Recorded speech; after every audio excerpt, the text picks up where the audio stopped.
ጽጌረዳ በጣም ፈርቻለሁ። ምን ሆነሽ ነው? ንገሪኝ፣ ምን ተፈጥሮ ነው? አውቃለሁ ለአንቺ በጣም መጥፎ ሰው ነኝ፣ ግን በዚህ ሰዓት ሚስጥር የሚጋራኝ ሌላ ሰው የለኝም። እባክሽ አብረሽኝ። ለምንድነው የተፈጠረውን ነገር የማትነግሪኝ? ይኸውልሽ እኔ አሁን አጠገብሽ አይደለም። ምንድነው ንገሪኝ። አንቺ ከጎኔ ነሽ፣ ምንም ነገር ቢሆን አንቺ አብረሽኝ ነሽ አይደል? አዎ ፌቡዬ። ደግሞ እኔና አንቺ ብንጣላም ብንኮራረፍም አብረን ያደግነው። ጽጌረዳ። አቤት። እየሞትኩ ነው። ምን? እየሞትኩ ነው። ልጄን እያጣሁት ነው። እንዴ ቆይ ምንድን ነው የምትይኝ?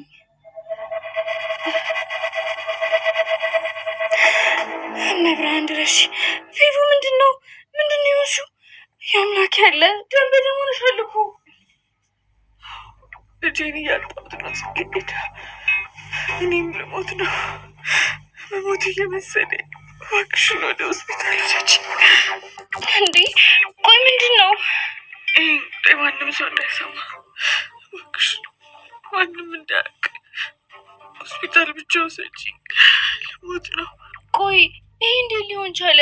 የምን ልጅ ነው? ጽጌረዳ በእያንዳንዱ ደቂቃ ልሞት ነው። ወደ ሆስፒታል ውሰጂኝ እባክሽ። እሺ ፌቡ እንሄዳለን። እንዳልሽው ጽጌረዳ በጣም እልኸኛ ልጅ ናት።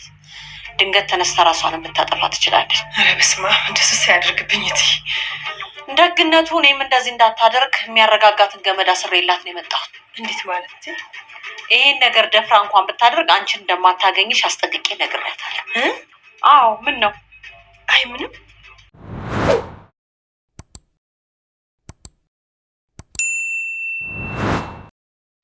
የፌቨንና የፌቨን እናት ድራማቸው እንደቀጠለ ነው። ጽጌረዳን የሚያጠምዱበት መንገድ በተለያየ ሀሳብ እየወከቧት ይገኛሉ። አሁን ላይ ይሄ ማዋከብ ከዚህ ከቀጠለ ጽጌረዳ ምን እንደምትወስን በጣም ግራ ተጋብታለች። የእናቷን ሀሳብ እየጎሰጎሰች ሌላ ነገር እንድታስብና እንዲሁም ወደ ትዳር እንድታመራ ልጅቷ እያለች ትምህርቷን አቋርጣ በሌላ መንገድ እንድትሄድ እያስደረገቻት ትገኛለች። ወይዘሮ ፍቅርተ ቤት እንግዲህ ተቀጥረው የሚሰሩት እናትና ልጆች አሁን ላይ ያለባቸው ከባድ ችግር እያየን መጠናል። ፌቨን ዛሬ ላይ ያዘጋጀችው ወጥመድ ስኬታማ አድርጓታል።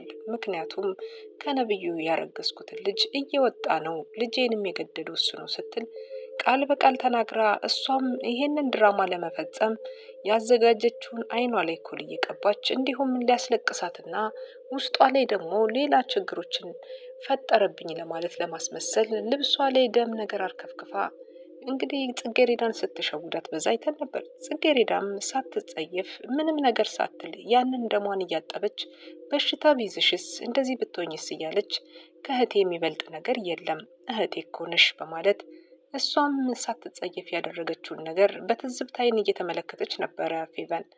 በነገራችን ላይ በስተመጨረሻም እንግዲህ የልጁን ማውረድ ሕክምና ቦታ ሄዳ ነበረና ይሄንን አንቺ እዚህ ትጠብቂኛለሽ፣ እኔ ደርሼ ከውስጥ እመለሳለሁኝ፣ ሌሎች ሰዎች ካዩን ያውቁናል፣ ስለዚህ እኔ ብቻዬን ገብቼ ነው ዶክተሮቹን ማናገር በማለት ሸጉዳታለች በድጋሚ ጽጌረዳን። በዚህ መካከል ላይ ግን ጽጌረዳና እንዲሁም ፌቨን ተቃቅፈው በመደጋገፍ እንግዲህ እየሄዱ በነበሩበት ሰዓት ላይ የጽጌረዳ እናት ጌጤ በዛ ባለችበት ወቅት ላይ ዘርፌ አይታታለች ማለት ነው። ዘርፌ እንግዲህ ይሄንን ነገር ያየችው አጋጣሚ ወደ ሱቅ ወጣ በነበረበት ሰዓት በመሆኑ ይሄ ጥሩ ነገር ሊያመጣ ይችላል ለጽጌረዳ። ምክንያቱም ደግሞ ጽጌረዳ ልትከታት ካሰበችው ጉድጓድ ላይ ድንገት ይሄ ሊያግዛት ይችላልና። ሰላም ውድና የተከበራችሁ ቤተሰብ እንኳን ደህና መጣችሁ ወደ ፍቅር ያሸንፋል ቻናል። ጽጌረዳ ድራማ በክፍል 14 እንግዲህ ይሄን ይመስል ነበረ። በክፍል 13 ያያችሁት በጣም ብዙ ነገሮች አሉ። ከዚህ መካከል ላይ ጽጌረዳ እንግዲህ አሁን ያለችበትን አጣብቂኝ እያየናት እንገኛለን። ለትዳር ለጋብቻ እንድትዘጋጂ በዚህ ሳምንት ይቆረጥልሻል ተብላ ሁሉም ነገር ዝግጁ በሆነበት ሰዓት አሁን ላይ የፌቨን መታመምና ፌቨን ደግሞ ያላሰበችውን ነገር ይዛባት ድራማ አድርጋ መጣባታለች። ይህንን ድራማዋን ፌቨን በሚገባ ሁኔታ ተወኜ ለጥሩ ደረጃና ለመልካም ነገር አውለዋለሁ ስትል ፌቨን እንግዲህ ያሰበችውን ሀሳብ ከመስታወት ቆማ ተግብረዋለች። ቢጃማዋን ለብሳ ወደ መኝታ ክፍሏ ተኳኩላ ገብታለች። ይህንን ያደረገችው ጽጌሬዳን ለመጣል ነው። በትክክለኝነት ጽጌሬዳ አዎ በተደጋጋሚ ፌቨን እየጎዳቻት እያደገች ብትሆንም አሁንም ቢሆን ደግሞ ካደገች በኋላ በነጥብ ስለበለጠቻት ወይም ደግሞ የሰራተኛ ልጅ ሆና በውበትም በቁንጅናም በብዙ ስብዕና የበለጠቻት ስለሚመስላት እሷን ለመጣል ከእናቷ ጋር ተግተው እየሰሩ ይገኛሉ።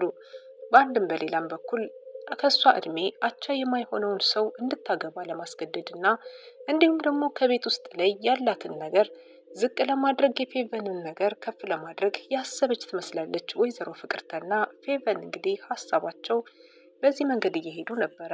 ፌቨን አሁን ላይ ያሰበችው ድራማ ተሳክቶላታል። በከፊሉም ቢሆን በብዙ አመኔታ አግኝታለች። በቤት ውስጥም እንግዲህ የሰራችው ድራማ ተሳክቶላታል። ይሄ ድራማ እንዴት ነበር ያደረገችው?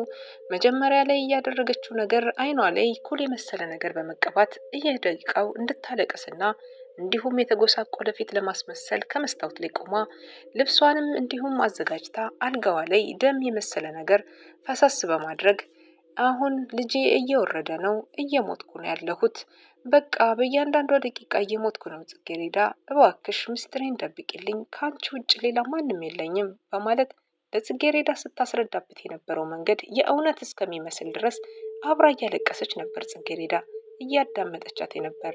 አጃይብ የሚያስብለው በስተመጨረሻም እንግዲህ ደሟንም ሳትጸየፍ እያጣጠበች ልብሷን ቀያይራላትና አለባብሳት ሁሉንም ነገር ካስተካከለቻት በኋላ ወደ ሕክምና ይዛት እንደምትሄድ ቃል ገብታላት ወደ ሕክምና ቦታ ይዛት መንገድ ላይ አሁን ደርሰናል፣ ግን ደግሞ ከዚህ ከደረስን አንቺ ተመለሽ፣ በተለይ እዚች ቦታ ላይ ቁመሽ ጠብቂኝ፣ ከዚች ወዴትም ቦታ እንዳትንቀሳቀሽ፣ እኔ ዶክተሮችን ውስጥ ድረስ ገብቼ አወራቸዋለሁ በማለት እንግዲህ ጽጌሬዳን እዚህ ካለችበት ቦታ ላይ ጥላት ከሄደችው ቦታ ላይ እንድትቀመጥና እንድትጠብቃት ነግራት እሷም ወደ ውስጥ ገባች።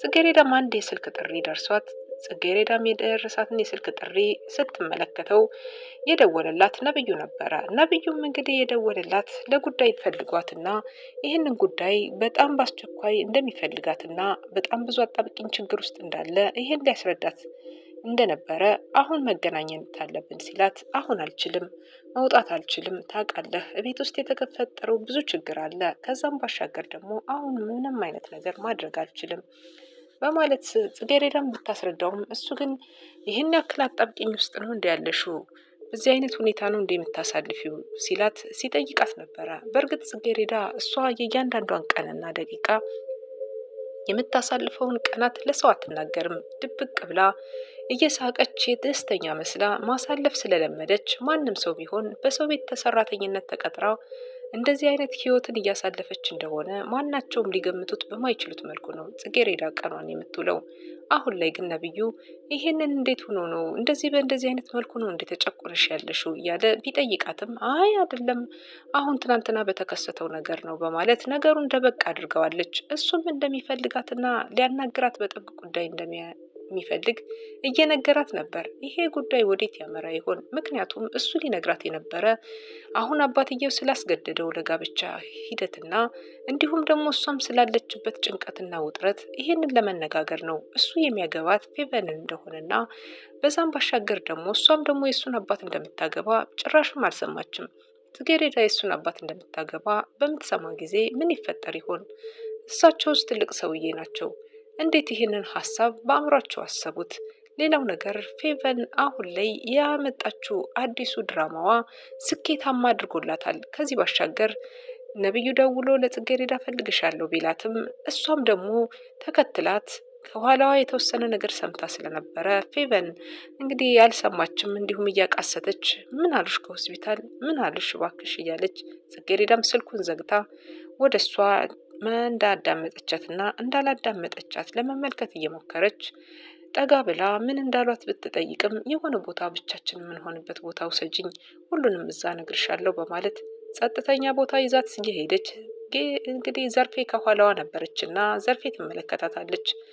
እናቷ ዘርፌ ከኋላው የተመለከተቻት ተቃቅፈው ተደጋግፈው እየሄዱ ነበረ። ይሄ መደጋገፍና መተቃቀፍ የመልካም ነገር እንዳልነበረ በዝግታ እየተመለከተች የሚሄዱበትን አቅጣጫ ስትከታተላቸው ከቆየች በኋላ ሁለታቸው ከተቀምጠው እያወሩ ይሄ ሚስጥር ነው፣ በእኔና አንቺ የሚቀር ነው፣ ለማንም ሰው እንዳትናገሪ ጽጌረዳ፣ ግን ደግሞ የተፈጠረው ነገር ይሄ ነው። አሁን ላይ እንግዲህ ያበላሸው ህይወቴን ነብዩ ነው፣ ለዚህም ያደረሰኝ ነብዩ ነው፣ ከሱ ነው ያረገዝኩት፣ ልጁም እንዲወጣ ያደረገኝ እሱ ነው በማለት እንግዲህ ነብዩን አጥላልታና ዋሽታ በጽጌረዳ ላይ ቦታ እንዳይሰጠው አድርጋ ነግራታለች ማለት ነው። ይሄን ያደረገችው በጣም ከባድ ንግግር ስለሆነ ጽጌረዳ ለመስማት ራሱ ከብዷት ራሷን ስትይዝ ፊቷን ስትዳብስ ነበረ። በጣም በጭንቀት ውስጥ ሆና እያዳመጠቻት ነበረ። አሁን ላይ ተሳክቶላታል። ሌላው ነገር ደግሞ ፍቅርተ ነች። ፍቅርተ ጎን በኩል አሁን እናቷን እየጎሸመቻት ትገኛለች። ዘርፌ እንግዲህ ከዚህ ቤት ከገባችበት ጊዜ ጀምራ ይችልን ልጅ ይዛ ብዙ ስቃይና መከራዎችን አሳልፋለች። ለልጇን ለማሳደግ ስትል ብዙ ዋጋ ከፍላለች። አሁን የከፈለችውን ዋጋ ልጇ ተምራ በጥሩ ሁኔታ ጥሩ ደረጃ ደርሳላት ማየት ሲሆን ህልሟ፣ አሁን ላይ ግን ህልሟን ለማጨናገፍ እንግዲህ ከፍቅርተ ጋራ አብራ እያበረችባት ትገኛለች። ይሄንን የምታደርገው ዘርፌም ገና ቤቱንና ንብረቱን ሳትመለከች እዛ ቤትና ንብረት ውስጥ ላይ እገባለሁ በማለት ብቻ በማሰብ ሀሳብሽን እየቀየርሽ ነው በማለት ዘርፌን እንግዲህ እየተናገረቻት ትገኛለች ማለት ነው። ዘርፌም ኧረ ተይ እትዬ እንደዚህ አይደለም፣ አሁን ላይ ለጽጌረዳ አንቺም እንደምትሞችባትና እንደምታጣሽ ጥቁር ለብሳ እንደምታለቅስ ነግሬያታለሁ፣ ገመድ አስሬላት ነው የመጣው በማለት ፍቅርተ እንግዲህ የተናገረችው ንግግር በጣም አስደንግጧታል። ግን ደግሞ ይህንን ለማድረግ ክፉ ነገር ለመመለስ ለመናገር የእሷ ውለት አለባቸውና ምንም አይነት ቃላት ለማውጣት ፈቃደኛ አልነበረችም። ፍቅርተ በዝምታ ነገሩን ለማሳለፍ ሞክራለች። ከእሽታ ውጭ ሌላ ነገር መመለስ የማትችለው ዘርፌ አሁን ላይ ብዙ ነገሮችን እያስተናገደች ትገኛለች ማለት ነው። ከዚህ መካከል ላይ አሁን ላይ ተጎጂ ዋና የሆነችው ዘርፌና እናቷ ዘርፌና እንዲሁም ደግሞ ልጇ ጽጌረዳ ናቸው። ሁለታቸውም አጣብቂኝ ውስጥ ገብተዋል። በዚህ አጣብቂኝ ውስጥ እንዴት ሆኖ ሊወጡ ይችላሉ? ነብዩስ ያሰበውን ሀሳብ ይነግራት ይሆን ለጽጌረዳ? ጽጌረዳስ እውነት